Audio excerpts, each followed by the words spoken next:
Hi, Wool Academy podcast listeners. Welcome to the Wool Academy podcast. This is episode 113, and this is an episode where I will be not talking to Evan Thompson, but I will be talking to Tune Tobiasson. And she has been already a guest on the podcast in episode 3, so I think that's like 3 years or more ago.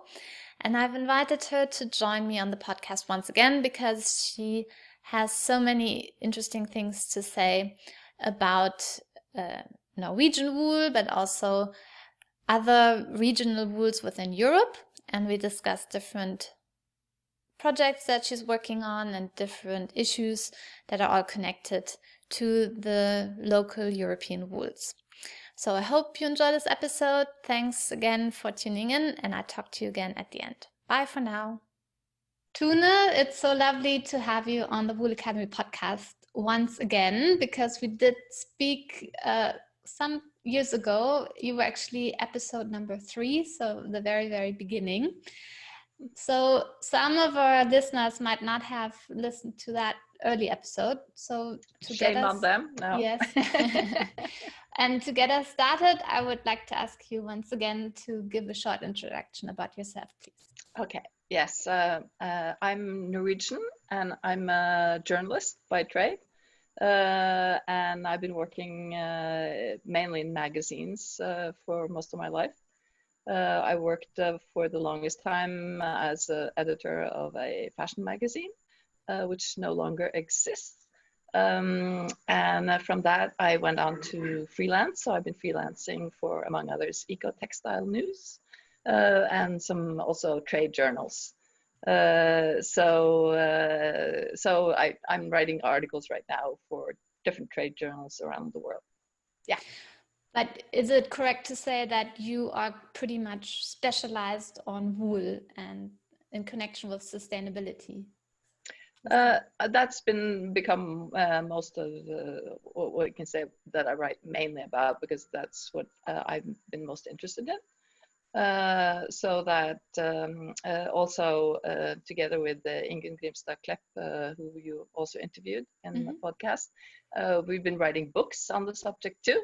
So we've written several books about the wool, about knitting with Norwegian wool, and also now about sustainable issues on all fibers and clothing in general that are sadly so far only in Norwegian. Yes, I was about to say that I always wish I could read your books, but so far they haven't been translated. I hope that changes in the near future.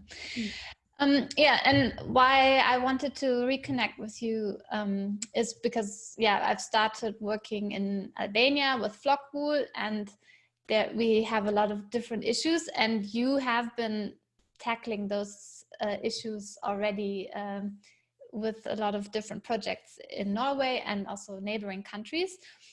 I would like to maybe touch on all these different projects and maybe to structure it a little bit better for our listeners. I think the projects that we'll be talking about will cover topics such as restoring local infrastructure, finding a good application for coarse wool, because Norway is also a country with sheep who has very coarse wool. And last but not least, also about regenerative farming. So sounds good. Yeah, so we have a lot to cover today. So I think the first topic we should dive into is a recent project, and one that you're also going to work on in the future.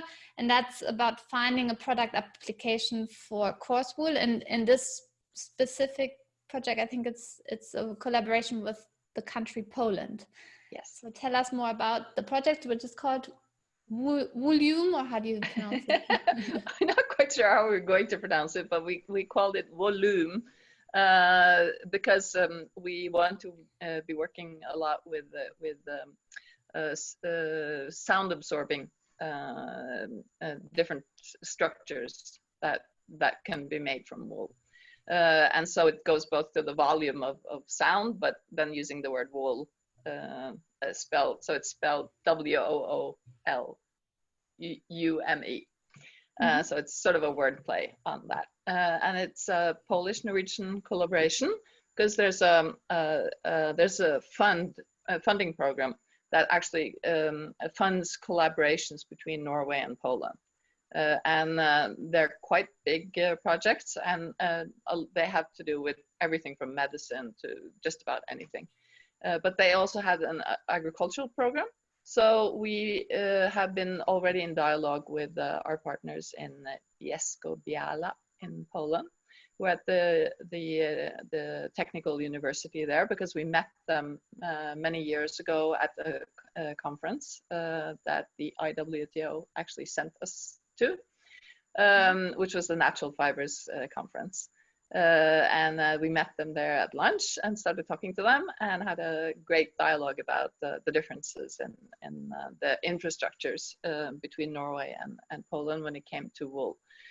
Because since these are fiber engineers, or they work with textile engineering, they were very interested in wool, because they saw in their region, in the Carpathian Mountains in Poland, that they had sheep there where the wool was burned and just disposed of, and it wasn't used at all because it's very coarse. And so the sheep farmers couldn't really make use of the wool at all. And at the same time, they do still have some textile industry located in the area, especially working with carpets and tufted carpets. And also they have a hat factory. And so we were there and visited both facilities a while back, because then we had a small fund from the same pot of money. And it was super interesting. I mean, have you ever been to a hat factory? No. It's so fascinating. And also seeing the carpet factory was super interesting. But they, of course, used imported raw materials. And this is sort of the big thing all over Europe, you know. They've been using imported fibers when right next door are sheep farmers who are actually throwing away all their wool. And this happens in Denmark, this happens it's been happening in Sweden, it's in Finland, everywhere, more or less, except the only countries that really have a good infrastructure if you look at Europe today, are Norway, Iceland, UK, and Switzerland. Who still have a good functioning infrastructure. And for some of these countries, it's privately owned and operated, for example, in Switzerland and Iceland. While in the UK, you have the organization, of course, that handles this, the British Wool Marketing Board. Well, in Norway, we have two operations who handle this. So one is private and the other is a farmers cooperative. So in Poland, there was no infrastructure whatsoever. So the project then goes to looking at how can they find good applications for the coarse wool into products where they don't need to import fibers from the other side of the world just because they don't have the infrastructure. So they need to, to build up a value chain locally that can handle this. This is something that's now starting to develop in different countries. In Sweden, they've started working with this, where they started up a scouring mill on Gotland. So that, and I've just been talking to a lot of Finnish different companies and actors in the value chain. And they're starting to ask for the same thing there, and they want they would like the government or the authorities then to get involved, because it seems that you need some sort of funding at some point in time, because machinery a scouring mill or set up for a woolen mill, it's not cheap, you know. Yeah. So you really need some sort of either government backing or EU backing or somebody who can step in and help out. Luckily now we are seeing a change in the whole way that the EU is talking about this local, the need for local, using the local resources better. And they're mainly talking about it when it comes to food, of course, because they see agriculture as food and only as food. Well, they're sort of blind to the fact that agriculture and farming offers other products that can be used for other functions. So it's sort of telling them that you have to remember that actually the landscape can give you other services and other products. And so in the volume whatever you call it application, we stress this a lot. And we actually got top marks for the application. We got like the highest marks. Yeah, so we were super proud. So the project will go to them using the resources that you have available in the best possible way, instead of what seems to be the thinking of most industry today is, okay, I'm going to produce this thing. Where can I find the cheapest resource to make it? And they don't really look at the resource itself as you know, what can it offer and what can you make from it. So it's going the opposite way around. It's saying that, okay, we have the resource, what can it be used best for? And of course, if you're doing wall hangings or something that is going to absorb sound, it doesn't matter how coarse the wool is, really, you know, because it's not next to your skin, and you're not going to be touching it or anything. It's just going to be there, you know, as something decorative and something that because I don't know if you know this, but the hearing problems is a very serious physical disability that is growing because people are listening earplugs all the time, loud music. And so, and especially here in Scandinavia, where we have very sort of raw interiors with very little textiles, because it's, you know, the Scandi look is very naked. Very popular, yeah. Very popular. Minimalistic as well. Minimalistic and hard surfaces. Mainly, you know, and that means that the sound is just bouncing around because it has nowhere to go. So if you go to a restaurant, for example, in Oslo, you can hardly hear what they say on the other side of the table because of the lack of sound absorbing elements. So that we've been also in contact with a lot of interior decorators and interior architects, and they are very much aware of this problem and want ways to deal with it. So there's a market out there, and there's, you know, there's some products that are today filling that void and offered, but I think there's room for much more. And I have two questions with that. So the first question is, why did we somehow lose this expertise of making use of very coarse wool? Because probably in the past people did do something with the coarse wool, but then it seems now like nobody's interested in coarse wool, nobody wants it, and nobody has an idea what to do with it. So why do you think that happened? I think it's part of the way the industry has sort of specialized itself and developed and become this global industry and a very global market, where price has been super important, but also, of course, wool has been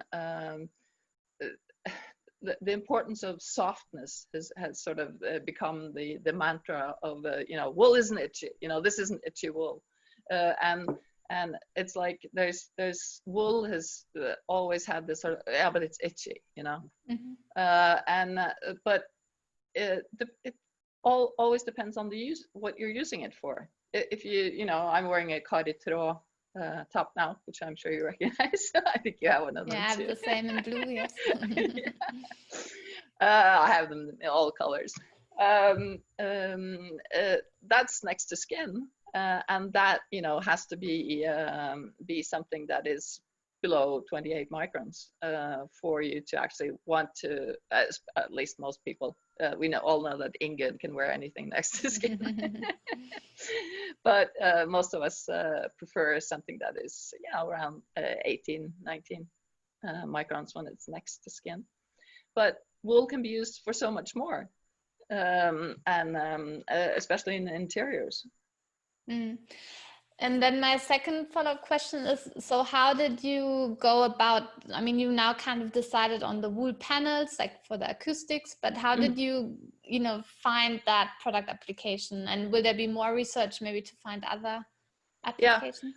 Because that's mainly because they have this factory that produces the carpeting and tufted carpets in the city area, so it's the direct link to what industry actually exists there, but at the same time they also want to look at other applications, for example with making mats that you can put out in nature in fields. To add to the and that would be the coarses of the wool that is full of vegetable matter, that is just you can't use it for anything, so that nothing becomes waste, and so that will bring it back to the agriculture. So that's then like fertilizers. Yes, exactly. Bringing nutrients. Yeah. So and some work has been done already on that. So it's not it's not a completely new idea that nobody else thought of. It's being done, and it's also here in Norway they've been using the wool that is full of vegetable matter, that is just dirty and just that the industry doesn't even want to look at. They've been using it to have underneath pathways. Because some pathways you really need some sort of structure before you put the sand or the gravel on it, and people have been using plastic to do that, which is horrible because the plastic disintegrates after a while. So now they're looking at wool as an application for that. Okay.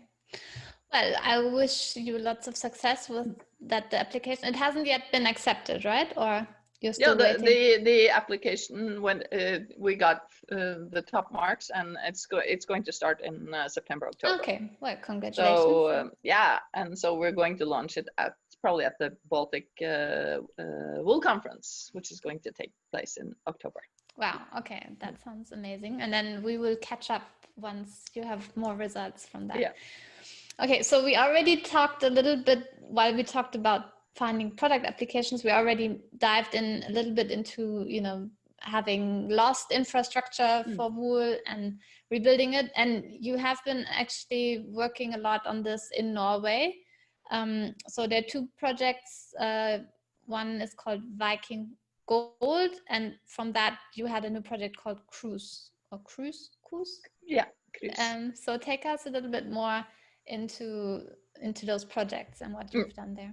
The very first wool project we had was Valuing Norwegian Wool, which was financed by the Norwegian Research Council, who have actually taken a large interest in wool, and that was also led by SIFO, or as they're called in English, Norwegian Consumption Institute, SIFO, at Oslo Metropolitan University. Oh, that's long. And Ingunn Grimstad Klepp has been the leader both of Valuing Norwegian Wool and the Coarse project. And when we started working with the Valuing Norwegian Wool project, there were very few end products in Norway that you could actually tie to the Norwegian value chain, or even know if there was Norwegian wool in the products. So there were knitting yarns, but that was not told specifically on this when you bought the balls of yarn. You had to really look and delve into it, and so it wasn't lifted up in any way. Also, there were some sweaters from Dale of Norway, that had Norwegian wool, but aside from that, there was hardly any products that you could find with Norwegian wool, except for maybe some throws from different companies. So even the Norwegian sweater wasn't made of Norwegian wool? Not necessarily, yeah. no. Mm. But during that Valuing Norwegian project period, Valuing Norwegian wool project, sorry, they the interest from media grew a lot, you know. So, and everybody was like, what? We're not using our Norwegian wool in all these projects? Why not? You know. So, and what they'd seen from Norilia and Fatland, the ones who collect the wool in Norway, was that the amount of wool used in Norway was just going down, down, down, and the amount exported was going up. And they were not getting good price, specifically good prices for the wool. So it was like, it was a question of time before the whole infrastructure actually would collapse also in Norway. Mm-hmm. And that's one of the reasons why Ingunn wanted these projects. And she'd been trying to get projects like this for many years before we got the Valuing Norwegian Wool project. And when that ended, we sort of came to an end point where we had an exhibit, and we were, you know, trying to find different projects that we could use in the exhibit, and we found, you know, a few things that we could have there. But we had identified that the Norwegian sheep farmers were very interested in actually having their wool end up in good design products that they could be proud of, instead of just the wool disappearing into this big hole where they didn't see the results in any way, you know, because it's like they're doing all this work, and for what? And so we decided to apply for some funding from, it was an organization called Crea Nord, which was the creative industries in the Nordic region. And it was funded by the Nordic Council of Ministers. And they generally gave money to cultural events. Like if you want to do a poetry festival, you'd ask for funds from them. Then we decided that we wanted to do a project with the tradition of textiles from the Viking times, because as you may know, the Vikings are mainly famous for pillaging, and attacking, and stealing, but they were also tradesmen and women, and they had a fantastic textile heritage. They were master weavers. I don't know if you know that the sails on the Viking boats were either silk or wool. Oh, I didn't know. And if they were in wool, they were not naturally water repellent because of the very coarse outer wool from the Viking sheep, the old breeds. So it would soak up with water and get very heavy. It would actually yeah, it would just sort of run off because of the very, very coarse fibers. And also they sailed around in open boats, which, you know, rain would come, you know, the water would splash over them. So they needed wool as protection for themselves. So there's a rich history of how, you know, they did cover themselves with their times raincoats, sort of, you know. So we went into this and started studying it from the archaeological perspective, because they did find a tunic that melted out of a glacier, because all the glaciers all over the world are melting now because of global warming.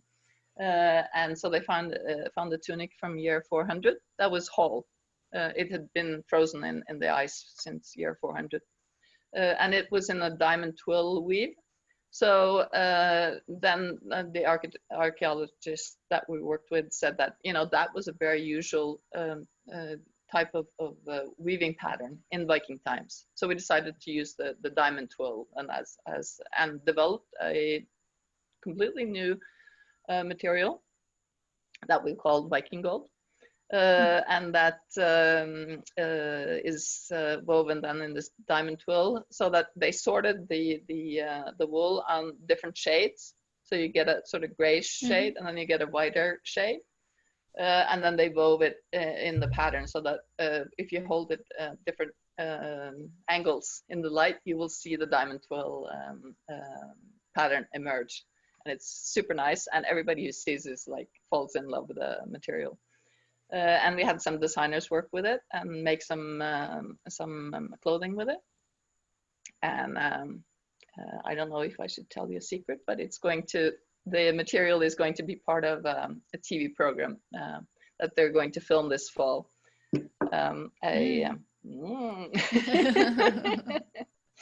So it's going to, some sewing enthusiasts are going to get to work with the material. So it gets more exposure. It gets more exposure, and the Norwegian broadcasting company are super interested in it and really want to do a lot with it in social media, and maybe even make an exhibit of everything that comes out of it. So we'll see what happens. Okay. I don't know if I can keep the secret though, if we recorded it. Yeah, but I'm not saying which program, right? Okay. So then it's still a secret. And also there's another little secret, and that's that the king and the queen have used the material at their summer place in the hills outside of Oslo. And furniture there, when they upholstered some of their furniture, they used the material. Great. So it has a little royal backing now. But and so when that project finished, which was also a cooperation between SIFO then and at that point in time was Norwegian Fashion Institute, which later became Norwegian Fashion Hub, and also myself, who led the project. And it was a cooperation then between Iceland and Norway, because Iceland also has, of course, a lot of this Viking heritage. And then when that finished, we had another application, and that was for krus. And krus in Norwegian means crimp. Okay. And that's because the wool in the Norwegian wool, it has exceptional crimp, especially the crossbred wool. And the story goes that if you have a carpet and a table has been standing on it for 20 years and you move it, then the Norwegian wool will just bounce back up again immediately, even though there'll be these little markings where the table has stood. As soon as you remove, they'll bounce back. And is that quite unusual for coarse wool to have such a crimp? Because we always know it varies. I think it. I don't know. You remember Tony Barman, who was the wool guy in Norway in Norelia. He says it's down to the way they feed during the summer. And that they live outside all the time during the summer, so that they get sort of the hardiness through the weather and what they eat. But I don't think anybody's studied this academically or technically, so I can't really explain it. Okay. Sorry. Fair enough. But so in the krus project, this thing there was specifically to look at some of the breeds and some of the wool that was having a problem within the system. So we were looking at the old Norse breed, which is sort of the father of all sheep in the Nordic region, and it's the same way that the wolf is the father of all dogs. So it's a breed that isn't really a breed because it contains all the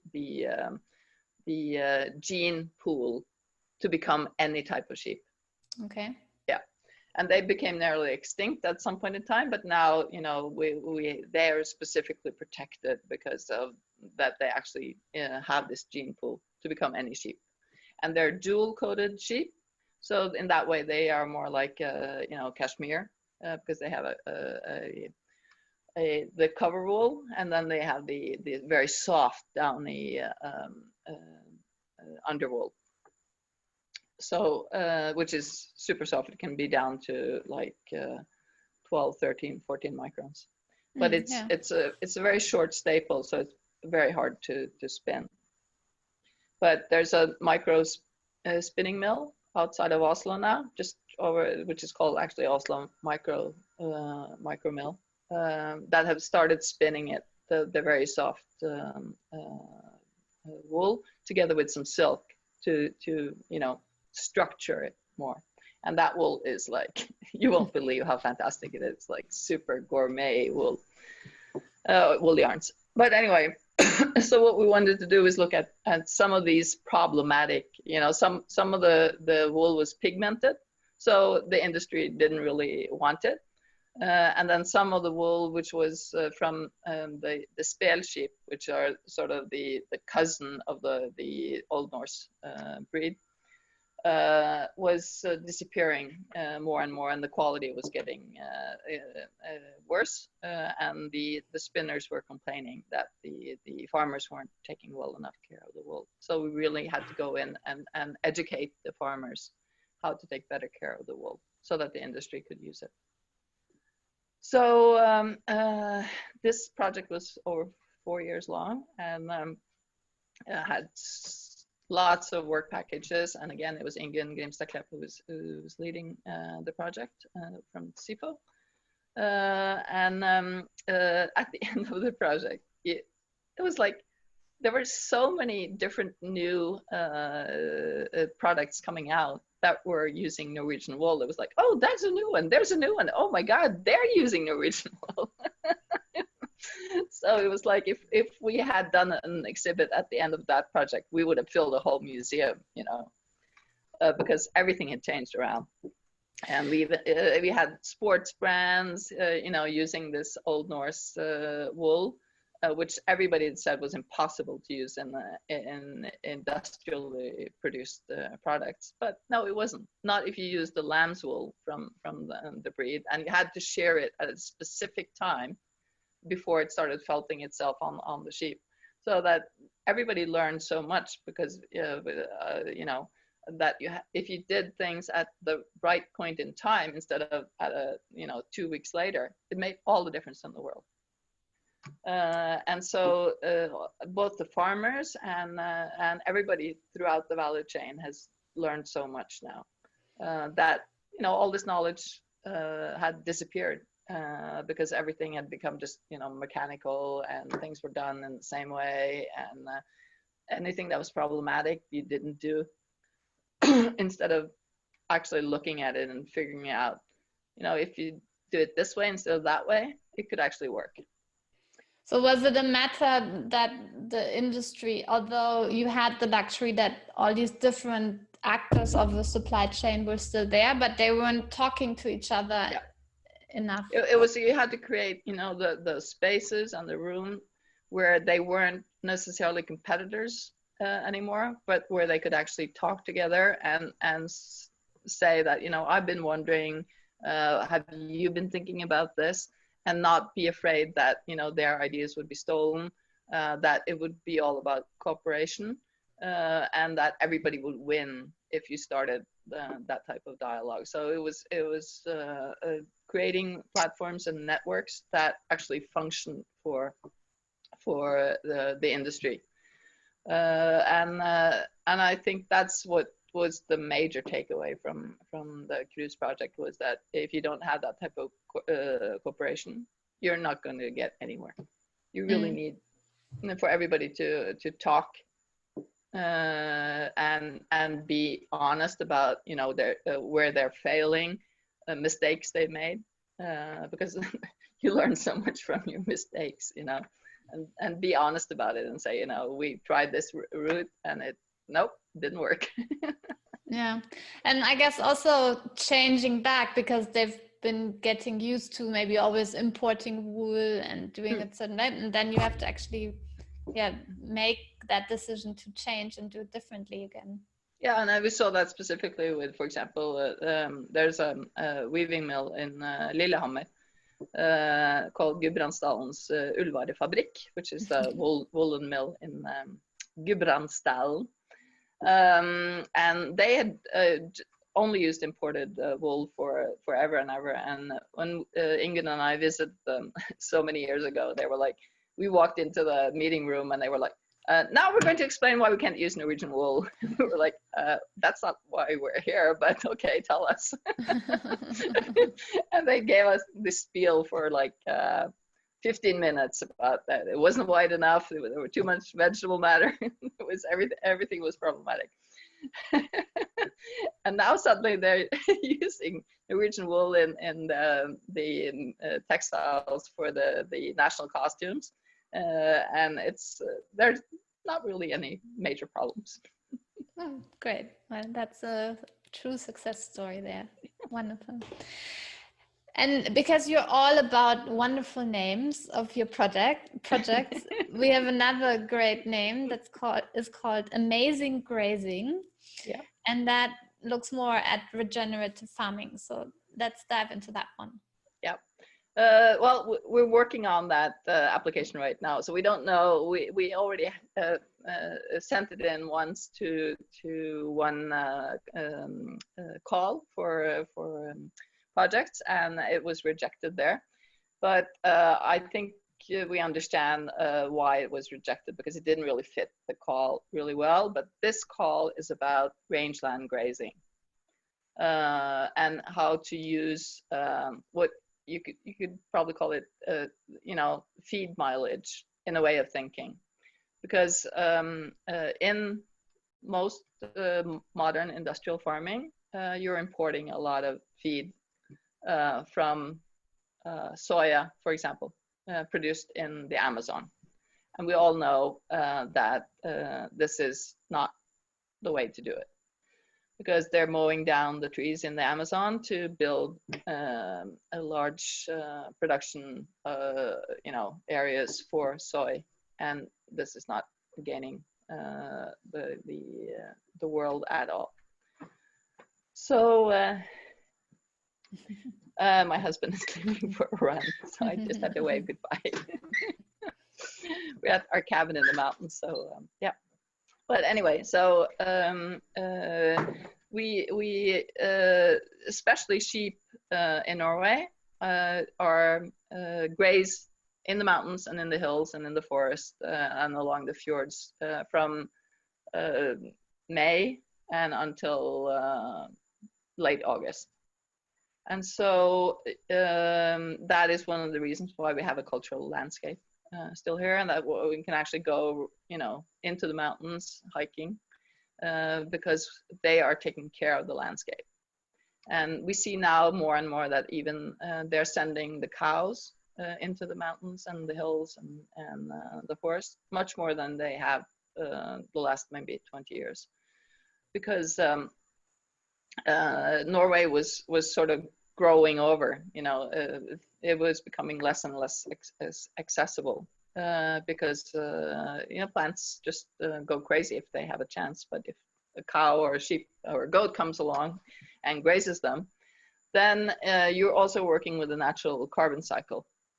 So that the whole discussion about the methane from these animals that are making use of the grass and the nature changes in a way if you're looking at it from a carbon cycle and nature's carbon cycle perspective. And we've heard Alan Savory talk about this, but even more so Rebecca Burgess, who started Fibershed in California. Yeah, I think it was in 2010. Mm-hmm.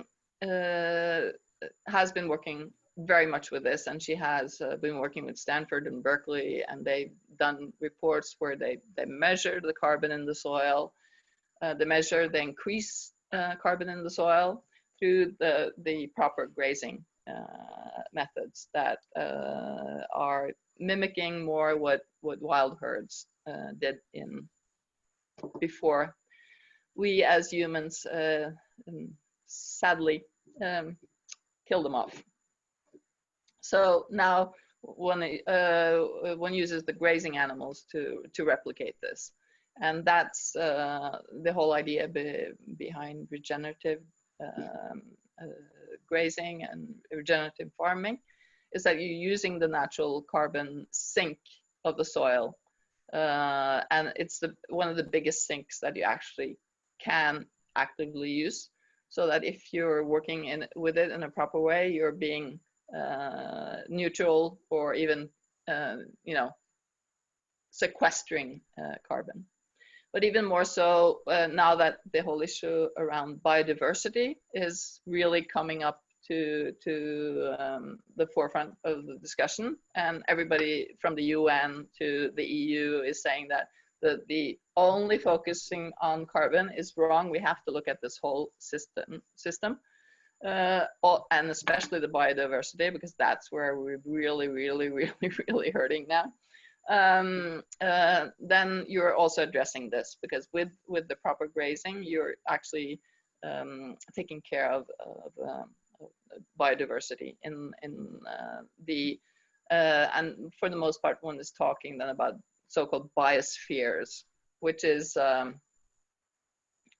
if you think about the atmosphere, which is the air, a biosphere will be everything from so and so many meters up into the air and all the way down through the land and then into the water. That's a biosphere.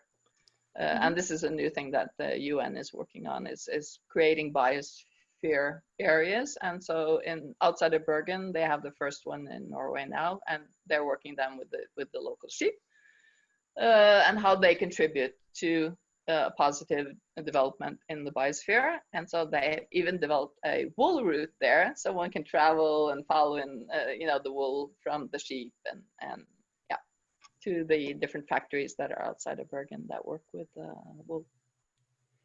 So with Amazing Grazing, what will you be working on or plan? Then we will be working on the different products from the sheep. It's not only about the wool. It's about also the meat and other products that the skins, the fleeces that are super popular at the here at the cabin. I don't know how many of those sheep fleeces we have here that we just sit on, and it's super cozy. But the whole object then is that how will the consumer or the end user of the product understand that they, by buying the grass-fed, often one sells meat as grass-fed, right? Mm-hmm. Instead of that it's been fed other types of feed.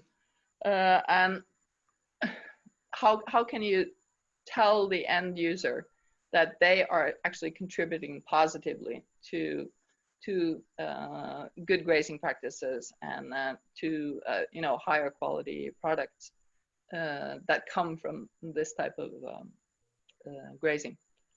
So a contribution. Because there's no labeling system for it, so okay. We don't know if labels are what will be the end use for this. It might be other types of information sharing.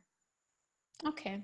Well, I think that sounds like a very interesting, and I think what you're saying, that there's more and more focus now on biodiversity, biosphere health, and with the solution being regenerative farming. So yeah, I think that's because something... I think the way that everybody's seeing now the results of industrial farming with the runoffs from the fertilizers and all the problems, these fantastic innovations and technical solutions and everything, that they are creating more problems than they're solving.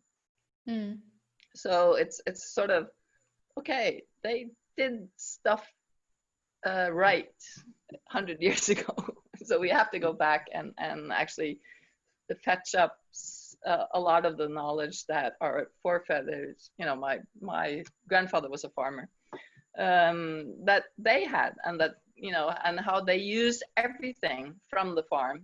Nothing went to waste. Waste didn't exist. And they grew linen on the farm. I have a tablecloth here from my grandmother that she wove from the linen that they grew on the farm. the wool sweaters that my aunt knitted, and they're still around 50 years after she knitted them. Yeah. I faced that a lot now in this house that I live in now. It was built by my grandfather in 1936. Mm-hmm. And then there's several things like in the cellar where we keep saying, well, they were quite clever back then, they were like thinking. So one is that they actually let the rainwater into the house, into a big basin, like water collection, and then wash the wool, wash their clothes with it. So they were using and collecting rainwater. So there's a lot of things when we look at into the past that actually are becoming now quite popular, or we can and we see that in all these even in the urban settings where people are used to buying everything. Now they're starting more bartering systems. They're starting cooperatives with producing their own food, their own produce, and so it's changing slowly, and it's changed a lot in the food sector. But I think we see the next area now as being textiles and clothing, clothing and interiors, because especially now with the COVID-19 crisis, that whole global system more or less collapsed. People stopped, buying stuff because they didn't have an occasion to wear the new dress. They were all sitting at home doing Zoom meetings, and there they could wear their comfy clothes and not worry too much about having something new all the time. And so the whole way of looking at how we consume and how we use things and has changed, and we don't know when we're going back to normal, and we're for certain not going back to the old normal, because everybody's been or has had a lot of time to think about how and what they consume, and how they use the stuff they already have. And what is important, and what is important to them, Yeah. So I think we're at sort of a critical point in history right now, where if we choose the right path out of it, then our lives will become much richer and much better. Yeah, and that actually leads quite well into the last topic we just want to touch on quickly, and that's that you are a member of the Union of Concerned Researchers in Fashion. And I think what you just said kind of already is probably something you are discussing in that group. So give us a little bit of an insight what that group is about and the topics you're looking at. Yeah, it's a group that was started by Kate Fletcher, who's a professor in the UK and rather famous because she's written several books about sustainability, and she's been part of we've been very privileged because she's been part of the cruise project, and together with a Swedish professor called Matilda Tam and a Finnish professor called Timo Rissanen, who's he's been based in New York, but he's actually now moving to Australia, and Linda Gross, who is based in California, who's teaching there at the university, and she used to work with different design companies. She worked with Esprit for many years and has very lots of knowledge about the whole value chain and working with natural fibers.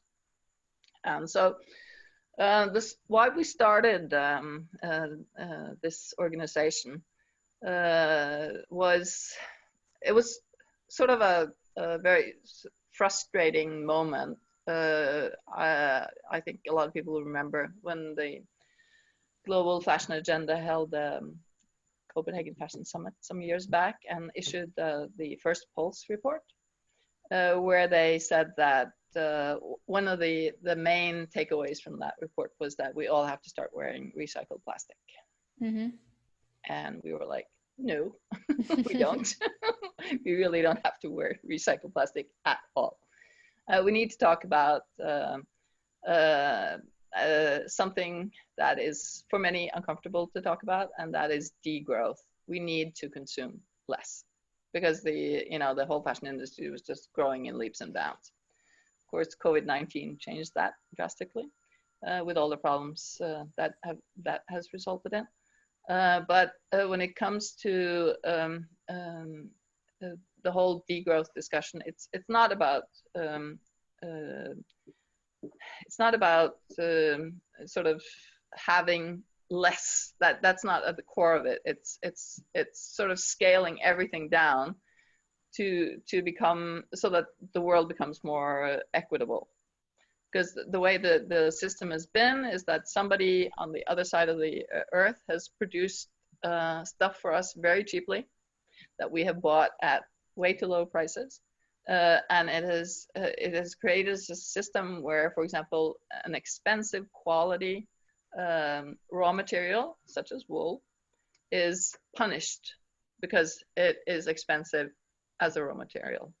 While a cheap raw material like polyester is not punished, quite the opposite, because it starts out so cheap. And then when you add the cheap labor on top of that, you're sort of getting this every time, through the value chain, the price just sort of goes a little bit up. It doesn't. If you're starting with the very expensive wool, it goes like that, and you have expensive labor. So when you then come to the store and they, triple the price in the store, and you add the VAT on that again, which in Norway is 25%. If you started out with something that was expensive from the start, you're really, really making it expensive at the end when the consumer is buying it. Well, then of course we know Target, H&M, all these chains who've been spewing out fast fashion, where after maybe a month it goes on sale, and we've sort of made the consumer addicted to the constant change, the constant newness. And this is what the Union of Concerned Researchers in Fashion really want to look at. They want to look at how can you make a systemic change so that things are more equitable around the world, that people have access to what they actually need, and not we in the Western world have access to way too much, while people in the Far East way too little, and we need to even the balances out. And we have the example, for example, now with Amsterdam, who have adopted the donut economy. Mm-hmm. And that type of thinking is and also the thinking around the way that Fibershed is thinking, that you have more local communities offering services to each other. And there was just now an article in a Canadian newspaper about the local fiber shed in Canada. I think it was quite a long article, but it explains it really well, how you're looking at the way that food has become more, slow food, the slow food movement, local food. And now this is moving over to the fiber and the textile side. Yeah. And are you also looking, because when you said, how the prices for polyester garment were like so cheap, then what I'm always missing is then we're not considering the costs of once it's being used and disposed of. So that cost, and that then actually fast fashion becomes quite expensive, because and there, and it's not the company paying that price now. It's and it's the earth paying the price. And of course we have Kering's environmental profit and loss sort of way of putting a price on everything, but that's not necessarily how to do it. It's more that maybe it's extended producer responsibility, that they have to take their, excuse the expression, shit back if they're first producing it, that they are the ones who have to become responsible for it. And of course, in a way, then that feeds into that, of course, recycled polyester is going to be the next big thing, because they're going to be getting a lot of polyester back. And so, of course, the whole idea with the circular economy, that, you know, keeping the plastic always in use, seems like a good idea, except for one thing, and that's the microplastics. Because if you're constantly keeping this plastic-based or oil-based raw material in use, you're all the time adding to the microplastic problem, until they solve that, which we at this point in time don't know when will be. Because it's not just the laundering, of course, it's also just wearing the clothes, because they sort of just, clothes lose microfibers all the time. This wool top will lose a lot of microfibers, but they're wool and they disintegrate. Yeah. So that's a difference. But so, you know, scaling things down will solve a lot more problems than keeping the polyester in use and recycled forever, which just it doesn't do anything about the volumes, you know, these huge volumes of clothing that are just being spewed out. And now you have this, you know, all the clothes that weren't sold because they didn't hit when they were supposed to hit the stores, and then they suddenly became unfashionable a few weeks later, or a month or so later, or 2 months later, when they finally could arrive at the store, which then goes to show how broken the whole system was. Yeah. Somewhere I read that, and maybe you have the correct number, that we actually right now have produced enough clothes for the entire world to clothe itself for the next 30 years or something like that. Yeah, I'm really bad on numbers. Yeah, but, but I'm sure, insane, you know, it's like, yeah. I was in a meeting the other day where somebody suggested, oh, we should produce a T-shirt, so that you know, so and so much money from the proceeds of the sales of the T-shirt would pay for this and that, and you know, to solve the problems. I went, the world doesn't need another T-shirt. Enough T-shirts to last us several lifetimes. Yeah. Okay, Tune. So you said you're not good with numbers, but you are good with words. That's why we have all these wonderful projects that not only have a great name, but also great content. And thanks so much for sharing all of that with us today. I will make sure to link to all the different like websites, but maybe just name one. Which one would you say is the best one to read up more? Right now, I think the Union of Concerned Researchers in Fashion, they have a website. They're going to create a new, much better website after a while, but I think there's a lot of interesting things that are posted there. And also Fibershed, their website, which is full of fantastic information. Okay. Yeah. Perfect. So thank you so much, Tune, for your time and sharing all these insights with us. And then I'm sure we'll catch up in some time again. Yes, and thank you, Lisa. Thank you. Bye-bye. Ah.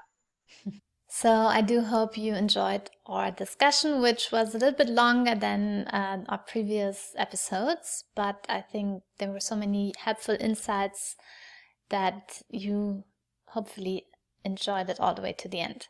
If you want to find out more, then head on over to the show notes at elisabethvandelden.com/113, and I will be also linking there to all the different projects we discussed and websites, etc. So you find it much more easier to find everything we discussed.